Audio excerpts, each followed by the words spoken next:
एणे पंचभूतरे लीन हेले पूर्वतन मंत्री सुशांत सिंह जन्ममाटी बरगढ़ जिला सोहेलार बाउसेन मुड़ारे शोकाकूल परिवेश में शेषकृत्य संपन्न होईछि। तांको भाई दीपक सिंह मर शरीर में मुखाग्नि देइथिले। गतकाली रातिरे सुशांत सिंह मर शरीर जन्ममाटी को फेरीथिला। आज सोहेला हलदीपाली बासभवन अंतिम शोभायात्रा मर शरीर बाहरी निज गाँव में पहुंचवा पर शेष दर्शन पर हजार हजार लोकों भिड़ जमीथिला। विभिन्न दलर नेतांठ आरंभ कर समर्थक माने शेष दर्शन करने सहित श्रद्धांजलि अर्पण करते। बीजेडी टाणुआ नेता सुशांत सिंह 2009 रु 2024 जाए लगातार तीन थर भटली विधानसभा आसन विजयी होते। विभिन्न विभाग मंत्री भावे से दायित्व तुलाई। Sushant Singh motor neuron disease रोग में पीड़ित थे।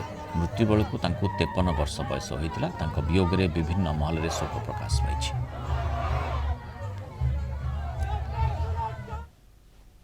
मोर लगी तो बहुत बड़ क्षति है। मोर उपरे के माँ बापा मोर नाना छोट बेलू मोर जिंदा थिले ये अंचल लगी महंद हिसाब अंचलवासी हेतु प्रेम करदे टाइम रे आमर ये अंचल बहुत बड़ क्षति है जेने मुहे आम कही न पारबा। तांकर वियोग रे ओडिशा गोटे हीरा को हरैछि, गोटे सुपुत्र को हरैछि अंचल। तेणु तांकर ए अपूरणीय क्षति केबे मध्य भरणा हेई पारिबो नाही।